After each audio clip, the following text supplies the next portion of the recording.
Você que se liga aqui na Rádio Cidade em Dia, aqui no Política em Dia, eu tenho a satisfação de receber hoje aqui no nosso estúdio de podcasts do Grupo Catarinense de Rádios, prefeito de Florianópolis, Topázio Neto. Bom tê-lo aqui em Criciúma, prefeito. Tudo certo? Muito bom, obrigado pelo convite, é sempre um prazer estar aqui. Quero já iniciar mandando um abraço para o meu amigo Vaguinho, né? A cidade, entrei lá, saí da BR, entrei na cidade, fiquei impressionado, a cidade muito bonita, bem arrumada, toda essa via de acesso aqui até o centro da cidade, maravilhoso. Um abraço, Vaguinho.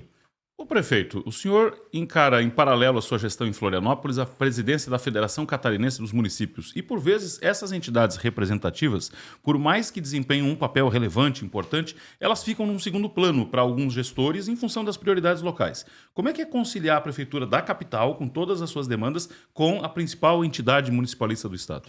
Bom, realmente não é fácil, né? Você tem que estender a jornada do trabalho na prefeitura para poder dar conta da FECAM. Eu tenho um grupo técnico muito bom na FECAM, nós temos técnicos excelentes na FECAM e que fazem a gestão do dia a dia de maneira muito eficiente.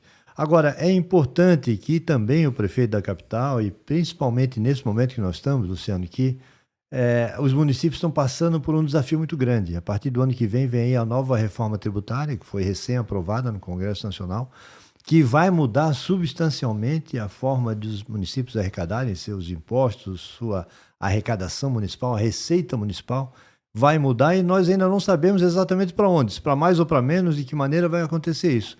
Então esse era um momento importante para que a gente tivesse também o prefeito da capital ou o prefeito de outras grandes cidades na gestão da FECAM, porque isso acaba repercutindo em todo o estado. E o que o senhor pontua como o principal desafio dessa reforma para os municípios? A gente vê os prefeitos dos pequenos municípios e médios, principalmente, muito preocupados. O que o senhor antevê de dificuldades? Bom, a principal dificuldade é o seguinte: hoje o prefeito, aquele prefeito empreendedor que consegue trazer novas atividades para o seu município, né, trazer uma nova empresa, gerar mais arrecadação de impostos, ele faz isso e ele tem os benefícios imediatos da ação que ele fez. Ele vai arrecadar mais, ele vai ter mais recursos para poder investir na sua cidade. A partir dessa reforma, todo o imposto sobre serviços arrecadado no município, por exemplo, não fica mais no município. Isso vai para um fundo nacional e é nesse fundo, do qual é administrado por um conselho eleito de prefeitos do Brasil inteiro e tal, é que vai definir quanto que cada cidade do Brasil vai receber do que foi arrecadado de impostos, etc. Então o prefeito passa a viver muito mais de uma mesada que vai ser paga por esse fundo, de tudo que foi arrecadado, do que pelo incentivo àquelas ações que ele faz de arrecadação. Vai sobrar para o prefeito administrar só o IPTU, basicamente o IPTU na cidade. Isso ele vai poder administrar. O resto dos impostos, todos virão numa cota parte, como vem hoje o Fundo de Participação dos Municípios, virão numa cota parte para o Estado. Então, assim, a pessoa que está nos ouvindo em casa, que não conhece muito do tema, o que ela tem que saber é: o prefeito vai ter mais dificuldade, o prefeito vai ter que ser mais capacitado para ir buscar fontes alternativas de recursos para poder investir no seu município. Ou seja, há uma tendência nessa perspectiva municipalista, toda a eleição federal, principalmente, né, prefeito, que vem, se ouve muito o seguinte discurso, né? É menos Brasília e mais Brasil, Sim, menos Brasília e mais Brasil. Não lhe parece que isso é mais Brasília? Cada vez mais Brasília, né? Né? Se nós formos ver hoje, se você pegar o Congresso Nacional hoje, ele concentra 70% dos recursos do orçamento da União. Está na mão dos deputados e senadores. E eu não acho que isso seja ruim, porque é o deputado e o senador que está em contato com a população de maneira certa. Agora, o que deveria haver é uma organização um pouco melhor. Como que esses recursos serão distribuídos via emendas parlamentares para os municípios? Porque muitas vezes a gente vê que o recurso é distribuído somente no interesse do parlamentar e às vezes não é aquela maior necessidade daquele município. Ou nós corremos o risco de o prefeito receber uma emenda de um parlamentar para ir para o lado A e o outro parlamentar mandar para aquele mesmo assunto indo para o lado B. Então você tem aí um desperdício de esforços. Então essa concentração de recursos em Brasília está fazendo com que cada vez mais os prefeitos tenham que estar em Brasília, na linguagem popular, com o pires na mão, para pedir recursos para os seus municípios, seja na área da saúde, da educação, de infraestrutura. Então essa relação com Brasília é uma relação que realmente precisaria ser revista, porque é o que se chama de pacto federativo, que é cada ente, municípios, estados e União, ter o seu espaço e ficar aqui no seu quadrado. E hoje o que a gente vê é que a União vai abraçando cada vez mais, concentrando os recursos e definindo os caminhos de cada um dos municípios, que muitas vezes não é aquele caminho que a população quer. Nós temos os 3 cases mais recentes aqui da nossa região, prefeito, de emancipações, são cases positivos. Sim. Cocal do Sul, anos 90, Treviso, anos 90, Balneário Rincão, anos 2000. Mas nos parece que não há mais ambiente, né, para novas emancipações e, pelo contrário, já se fala num refluir disso aí, daqui a pouco, de áreas que não deram muito certo e tal. E a gente tem um exemplo aqui, Treviso, que perdeu a sua principal empresa. Uma das suas principais, que tinha 200 empregos, uma cidade de 4 mil habitantes e tal. Como é que o senhor vê esse ambiente de viabilização dos municípios? Tem município em dificuldade mesmo, que se fosse uma empresa, o senhor que tem raiz empresarial, que se fosse uma empresa tinha que juntar com a do lado mesmo? Pois é, eu acho que no passado esse movimento de separação e emancipação de municípios podia ter feito algum sentido. Hoje em dia, eu acho que nós temos que olhar com muito cuidado. Não vejo que tenha mais espaço para mais emancipações de municípios, não vejo, porque cada vez mais a máquina pública se torna cara, porque quando você tem que ter um Estado, tem que ter uma máquina pública mínima no município para poder fazer a gestão pública. E se você põe isso no município de 3, 4 mil habitantes, isso vai encarecendo demais. E as condições do Brasil, por exemplo, as comunicações são mais rápidas, são mais fáceis, a tecnologia dominou os processos. Então, antigamente, se você tinha um distrito muito distante, que as coisas levavam tempo para chegar, podia ser que aquele distrito virasse um município. Hoje em dia está tudo integrado. Então, eu não sei se nós vamos ter um movimento voltando aos municípios a se juntarem, porque isso é mais difícil. Você cria uma identidade própria, né? Você juntar uma cidade com a outra é difícil, mas não vejo que, digamos assim, em termos lógicos, em termos de gestão, tenha espaço para mais emancipações. O senhor está à frente da FECAM, iniciando agora um movimento chamado Rota Municipalista, né? Que é uma presença nas regionais. Nos fale mais a respeito, prefeito. Bom, nós, na última eleição, nós elegemos 206 prefeitos que nunca tiveram nenhum cargo público, né? Nunca foram prefeitos. A primeira vez são eleitos prefeitos, 206. Só que desses 206, 103 ou 104 nunca tiveram um cargo público na vida, nunca tiveram nenhuma experiência com gestão pública. Então você imagina o que é um profissional liberal, um empreendedor, um empresário, ser eleito prefeito de uma cidade e do dia para a noite ter que lidar com todas as questões da máquina pública, né? Todas as questões legais, órgãos de controle, vai por aí afora. Nós, percebendo essa realidade, a FECAM fez a contratação de uma consultoria que vai passar pelas 21 associações regionais, capacitando os prefeitos, vice-prefeitos, os órgãos municipais com relação à gestão pública, de diversas formas, órgãos de controle, finanças, gestão municipal e também sobre fontes alternativas de recursos que estão à disposição do município, mas que você tem que saber o caminho das pedras. Como é que você faz para ter uma emenda parlamentar de um deputado federal para o seu município? Como é que você faz para fazer um convênio com o Ministério da Saúde ou o Ministério da Educação? Isso não é algo tão óbvio para quem não é gestor público e não tem uma certa experiência. Então, nós estamos passando, a partir da próxima segunda-feira, dia 14, nós vamos começar a passar em todas as associações, reunir os prefeitos, levar esse tipo de conhecimento para todos os municípios. Muito bom. Prefeito, quando a gente olha para o cenário estadual, a gente vê o prefeito Topazio muito alinhado, isso não é segredo, com o governador Jorginho. Isso lhe causa algum desconforto no PSD? Não, eu não poderia dizer que não causa, claro que causa, mas eu sempre tenho explicado que um partido político ele tem que ser abrangente e tem que ter espaço para diversos pensamentos, né? Eu sou partidário do PSD, me elegi prefeito pelo PSD, fiz uma eleição inédita em Florianópolis em primeiro turno, com quase 60% dos votos. Ajudei a eleger 5 vereadores do PSD na nossa bancada e tenho uma opinião formada a respeito disso, que eu acho que o projeto do governador Jorginho Melo é um projeto que precisa de 8 anos para ser completado. O governador fez um trabalho excepcional junto com o seu conjunto de secretários nesses primeiros 3 anos, e agora vai para o 4º ano, colocando o Estado nos trilhos e, mais que isso, dando velocidade para esse trem. Santa Catarina hoje é o estado que cresce o dobro do que o Brasil cresce, é o estado mais seguro do país, com o maior IDH do país, sendo o primeiro colocado em diversos rankings pelo Brasil afora, e que, na minha visão, precisaria de mais 4 anos para consolidar. E, a partir dessa consolidação, você tem novos encaminhamentos políticos. E eu venho falando isso há algum tempo, dizendo que, na minha opinião, o PSD deveria estar nesse projeto. E ser naturalmente, pelo tamanho do PSD, pela importância, pela qualidade dos seus integrantes, ser o principal o principal candidato a pleitear a sucessão do governador Jorginho Melo daqui a 4 anos, né? Então eu tenho falado isso, venho falando isso há algum tempo, e essa minha fala não impede que ninguém do PSD queira ser candidato, né? Hoje nós temos aí uma pré-candidatura do PSD, e eu não sou contra, eu acho que todo mundo tem direito a ser, eu só acho que não era o momento para a gente desperdiçar a oportunidade de dar a Santa Catarina um projeto de Estado com mais 4 anos de uma gestão que está indo muito bem e que pode se consolidar ao longo dos anos. Quando eu lhe vejo perto do governador, eu tenho uma impressão, prefeito. Eu tenho a impressão que o governador gostaria de tê-lo vice.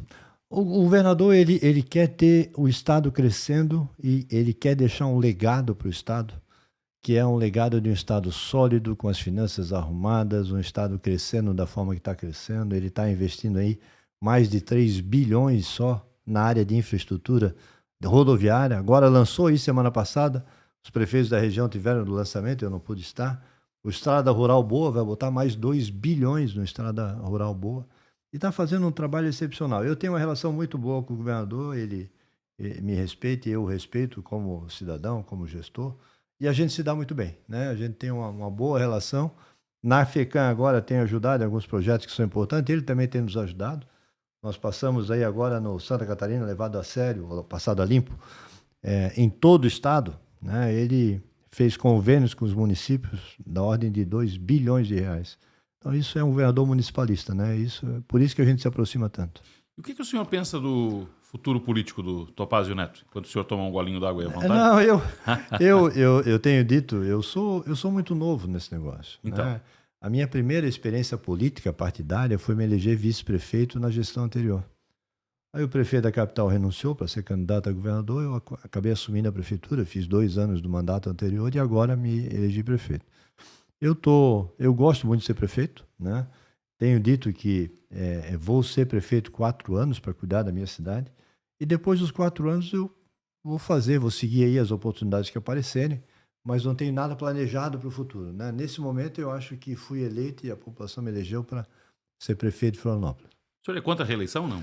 Eu sou contra a reeleição. Eu sempre falei isso, mas a minha única divergência do projeto que tramita na Câmara Federal é que eu acho que deveria ter um mandato de 6 anos. 6. Né? 6 anos, por que 6 anos? Porque no primeiro ano que o prefeito entra, pegar o caso do prefeito, no primeiro ano o prefeito tem que administrar com o orçamento do prefeito anterior, tem que conhecer a máquina pública e tem que tomar pé da situação. Hoje, no mandato de 4 anos, no primeiro ano ele faz isso. No segundo ano, ele entendeu, ele começa a trabalhar com o orçamento que ele fez. A partir do terceiro ano, ele já está pensando na reeleição do 4º ano. Então, o prefeito tem 1 ano e meio, 2 anos no mandato de 4 para realmente fazer. Sendo que na metade do caminho ele ainda tem uma eleição para governador, que acaba dispersando, né, digamos assim, os esforços do município. Então, no mandato de 6 anos, eu acho que o prefeito poderia, pelo menos, administrar 4 anos. E se os mandatos forem coincidentes, então, seria uma maravilha. Cada 6 anos, o cidadão vai na urna e escolhe os seus novos representantes, desde vereador a presidente da República. O senhor concorda com a eleição geral, então? Concordo. E eu acho que vai acontecer, só que não 6 anos, 5 anos. Né? É o que está se avizinhando em Brasília, o que eu acho que seria muito mais econômico, muito mais eficiente para todo mundo. Mas depois do seu mandato de prefeito, o senhor não se considera encerrando a carreira política, então? Não. Depois do meu mandato de prefeito, pode surgir outras oportunidades aí. Eu tenho interesse de continuar na vida pública, porque acho que posso contribuir bastante. Outro dia teve um encontro do Republicanos e o senhor estava bem à vontade. Lá foi o seu primeiro partido, né? Foi. Eu tenho muitos amigos no Republicanos e o nosso presidente Guetem é uma figura, né? Um camarada excepcional, um belo deputado federal, um excepcional dirigente partidário, e nós estávamos lá recebendo o presidente Marco Pereira, que é o presidente nacional do Republicano. Foi o meu primeiro partido, onde eu me filiei e me elegi vice-prefeito. Então, estava lá entre amigos e foi muito bom. O Republicano está crescendo bastante, né? Está ganhando estrutura aqui no estado e vai crescer muito mais. O senhor vê o Tarcísio candidato a presidente? É a sua preferência? Não? Eu vejo e é a minha preferência. Eu acho que o governador Tarcísio é um cidadão excepcional, um excepcional gestor que aprendeu rapidamente a ser um bom político. Né? O governador Tarcísio ele tem algumas qualidades que eu reputo fundamentais no político. Ele é um cidadão extremamente leal e reconhece que ele está onde está porque alguém apostou nele, alguém deu as oportunidades. Ele fala isso claramente, que Ele era um técnico da Câmara Federal, quando o presidente Bolsonaro, quando foi eleito, disse: olha, você vai ser meu ministro da infraestrutura.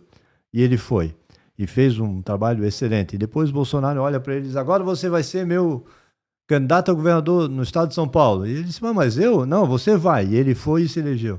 E agora está todo o Brasil esperando aí que ele realmente tome a decisão, e que não é fácil tomar uma decisão dessa, largar o governo de São Paulo numa reeleição que ele tem praticamente garantida, para dar o seu nome, ou emprestar seu nome para uma eleição nacional. Agora, o presidente Gilberto Kassab do seu partido já disse, né, que se o Tarcísio for candidato, o PSD está com ele. O Gilberto Kassab, que eu reputo o maior político do Brasil na atualidade, ele tem uma visão de futuro enorme. E eu concordo totalmente com o presidente Kassab. Se o Tarcísio for candidato, o que a gente não pode é diluir a ala de centro-direita do país, né? Nós vamos ter um candidato de oposição e vamos ter um candidato de centro-direita que é o Tarcísio, né? E o presidente Kassab acabou falando isso. Não, se o Tarcísio for candidato, o PSD apoia e vai estar junto. Mas o senhor não acha que tem grande chance de ter um Bolsonaro na urna aí, diante dos últimos movimentos do ex-presidente, da esposa, filho e tal? Eu acho que só para ter um Bolsonaro na urna precisaria ser o presidente Bolsonaro. Nenhum outro? Eu acho que nenhum outro nesse momento tem, digamos assim, a dimensão que tem o presidente Jair Bolsonaro para estar na urna como cabeça de chapa, né? Agora, quem sabe não se tem uma composição do governador Tarcísio e um vice-presidente, ou um candidato a vice-presidente que seja da família ou que possa levar o legado do presidente Bolsonaro também na chapa majoritária. Eu acho que até lá, até o ano que vem, e o prazo para isso é abril do ano que vem, né, quando o governador Tarcísio teria que se desincompatibilizar, ou talvez antes disso, para se construir esse arranjo nacional aí. Uhum. E o que o senhor avalia do governo Lula? O que fica do governo Lula, prefeito? Acho que do governo Lula fica, na minha avaliação, um governo que não precisaria ter passado pelo Brasil de novo. O presidente Lula, desde que foi eleito na primeira vez, a gente tem que reconhecer que ele tem méritos. Ele trouxe uma visão social para a gestão pública que até então não era, digamos assim, tão forte quanto ele trouxe naquela época. Depois, a gente teve todos os problemas que teve com mensalão, petrolão e todos os ãos que aconteceram na vida do presidente. E o presidente acabou se elegendo para um terceiro mandato e não percebeu que o mundo mudou, né? O mundo que trouxe o Lula agora, o presidente Lula, no terceiro mandato, é totalmente diferente dos 2 mandatos anteriores que ele teve. Veja a repercussão. O presidente Lula hoje não tem pauta, não tem agenda, o governo não sabe para onde vai, a questão fiscal está totalmente perdida, o país hoje não sabe como vai fazer para pagar as contas, a cada dia, cada semana se inventa um imposto novo. Aí tentou o IOF agora, o momento do IOF, não deu certo, o Congresso rejeitou. Estava vendo agora que acho que a União Brasil está declarando aí que está saindo da base do governo, né? Então vai acabar ficando sozinho. E por que eu penso que, e não é que eu ache de outra forma, eu acho que o presidente Lula e os partidos de esquerda, em especial o PT e o PSOL, eles estão com pautas que atingem muito pouca gente no Brasil inteiro, né? A pauta do rico contra o pobre não é mais pauta. Não é isso. Quer dizer, as pessoas já transcenderam isso. As pessoas sabem que você tem que ter a capacidade produtiva do país para você colocar. Não é a pessoa que tem mais dinheiro que é contra a pessoa que tem menos dinheiro. Não é isso. E se tenta puxar essa pauta, que eu chamo de ideológica, de uma briga de classes, para um país como o nosso, que sempre foi um país pacífico. As pessoas vivem com harmonia entre elas. Então, eu acho que o governo do presidente Lula, e não estou fazendo aqui nenhum juízo de valor, perdeu a chance de fazer 4 anos no país e trazer aquelas pautas que eles achavam que eram boas e que o governo anterior não estava fazendo, e não conseguiram implantar nenhuma das pautas. Qual é a obra que o governo Lula está deixando? Qual é o legado que está deixando? Existe uma pauta que, no nosso entendimento aqui, ela é nacional, porém não tratada assim, e muito municipal, que é a pauta social, que é uma aflição que o senhor enfrenta, Sim. que o Vaguinho enfrenta aqui, que o João enfrenta em Chapecó e assim por diante, que é inerente aos adensamentos urbanos, que são as pessoas em situação de rua. Não é? Como é que está isso hoje em Florianópolis? Bom, Florianópolis tem um desafio, como todas as grandes cidades têm, né? Eu costumo dizer que esse não é um problema municipal nem estadual, é um problema nacional e mundial. E não é um problema que se resolve só com dinheiro, né? Se fosse assim, os Estados Unidos já teriam resolvido esse problema há muito tempo. Se fosse assim, as pessoas que vão para a Europa hoje não viriam que vêm na França, o que vêm na Inglaterra, a quantidade de pessoas vivendo em situação de rua. E aqui no Brasil, esses números cresceram muito depois da pandemia. E quando você descriminaliza, por exemplo, o uso de drogas e diz o seguinte, não, o usuário de droga não é criminoso, ele pode ficar na rua usando droga, e você ainda facilita e dá a ele um benefício continuado de R$ 600 por mês para quem vive na rua, e é autodeclarado, você chega lá e se autodeclara morador de rua e passa a receber um cartão e todo mês tem R$ 600 ali sendo depositado na sua conta. Isso leva a um consumo exagerado de álcool e droga, isso leva a problemas de transtorno mental, isso leva a problemas da pessoa perder a noção do certo e do errado, e você tem um trabalho muito grande para conter essa população de rua. Eu, lá em Florianópolis, trabalho na perspectiva de que tem 3 tipos de morador de rua. Tem o morador de rua que é o doente mental, que é aquele que está numa situação de desequilíbrio mental, normalmente por consumo excessivo de álcool e droga. Esse precisa ser tratado. Precisa ser tratado de 2 formas. Ou ele espontaneamente pede ajuda, e nós encaminhamos para clínicas de terapia, ou terapeutas, comunidades terapêuticas, ou nós temos que encaminhá-lo de maneira, digamos assim, sem que ele queira, involuntária, para clínicas psiquiátricas especializadas. Esse aqui é o que mais a gente consegue trabalhar. Os voluntários e os involuntários. Você tem na rua uma outra pessoa que é aquela pessoa que está buscando uma oportunidade, que é o cara que perdeu seus vínculos familiares, já não consegue mais voltar para casa porque perdeu o vínculo. Esse, a nossa área de assistência social dá a mão e ele muitas vezes sai da rua, arranja um emprego, faz um curso de capacitação, etc. E você tem na rua que é o bandido disfarçado de morador de rua.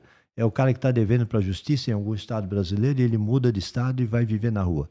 Esse aí você tem que identificar e levar para a penitenciária. Lá em Florianópolis a gente tem um trabalho muito forte com a Polícia Militar, com a Guarda Municipal, com a assistência social, a área de saúde, nas ruas, para identificar qual dos tipos é aquela pessoa que está lá e dar os encaminhamentos que você deve dar. Então, é um trabalho que, como eu costumo dizer, é um trabalho que não tem fim, os municípios vão ter que sempre trabalhar isso.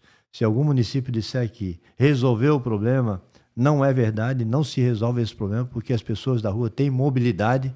É claro que as pessoas procuram também cidades, uma cidade é mais atrativa do que a outra para viver na rua.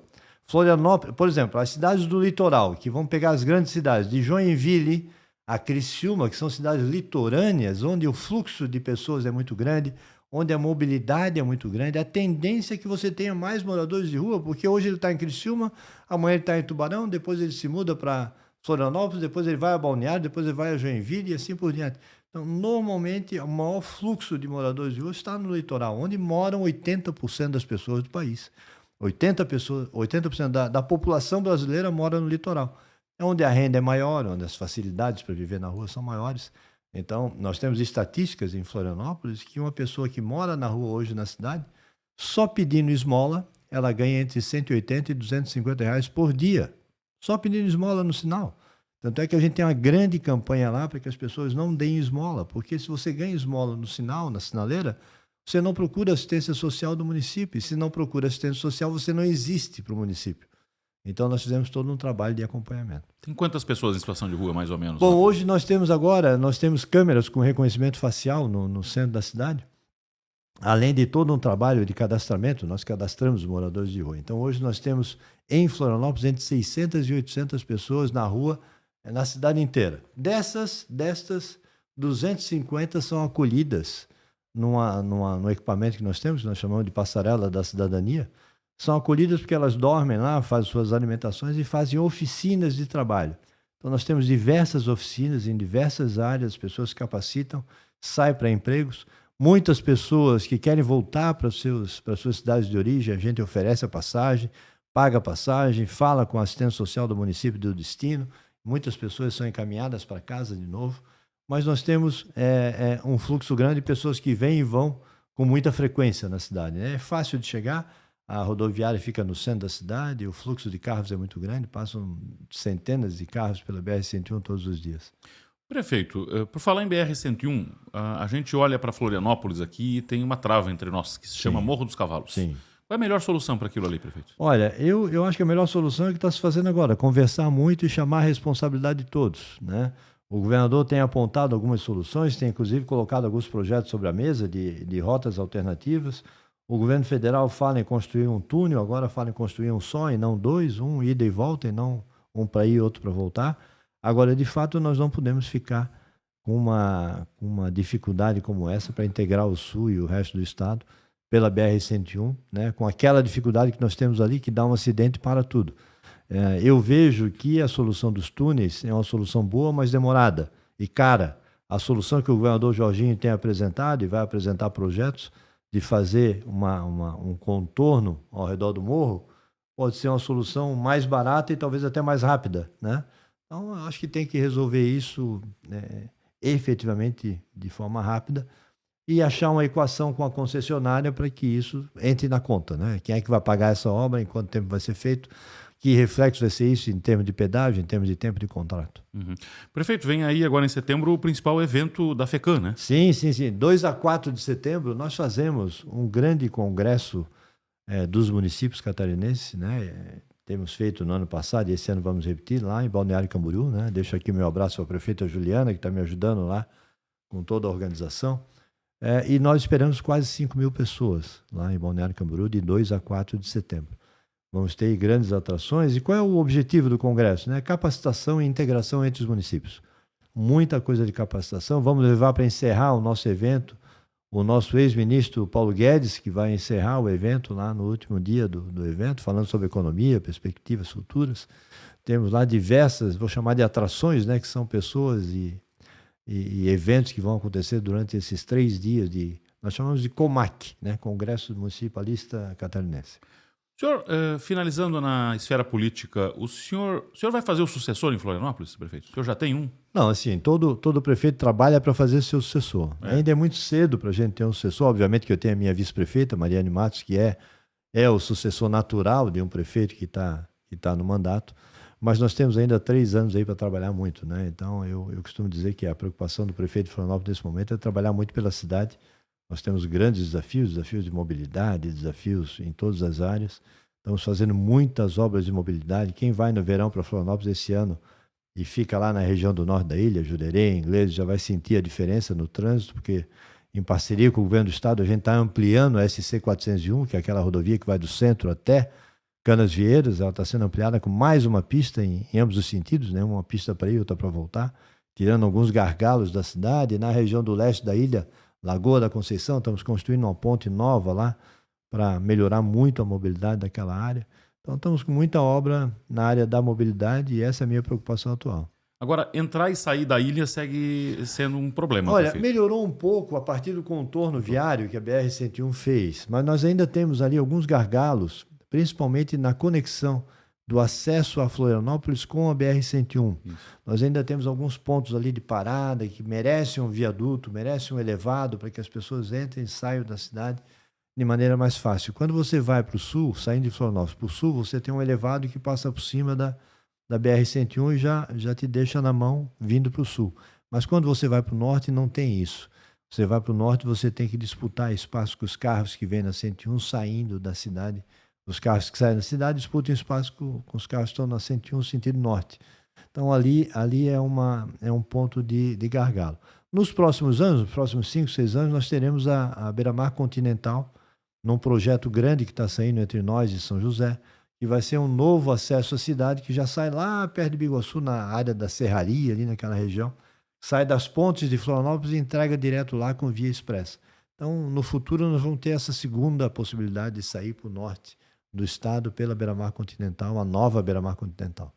Prefeito, bom recebê-lo aqui, cumprimentos, parabéns pelo trabalho e até uma próxima oportunidade. Muito obrigado por me receber, é sempre bom voltar a Criciúma, uma cidade que eu admiro muito pela capacidade de trabalho que vocês têm, e sei que a rádio aqui não atinge só Criciúma, atinge toda a região, e toda a região sul de Santa Catarina é um celeiro de empreendedores, de novas ideias, novos gestores. Renovo aqui meu abraço ao nosso querido prefeito Vaguinho, também ao Fontanella, que é o nosso prefeito lá do Lauro Miller, ele é presidente da nossa associação aqui. E hoje à noite nós estamos lá no Balneário Rincão, fazendo a festa da tainha, na abertura da festa da tainha. E é boa a tainha aqui, viu? Pois é, então. A Tainha chega antes aqui, depois chega em Floripa. É verdade. Muito bom, muito obrigado. Prefeito. Um abraço, obrigado. Recebi aqui na Cidade em Dia, no Grupo Catarinense de Rádios, prefeito Topázio Neto, presidente da FECAM, a Federação Catarinense dos Municípios. Esse conteúdo está para o seu consumo no canal da Rádio Cidade em Dia no YouTube e aqui na programação da 89,1 FM. Muito obrigado pela sua audiência e até a próxima.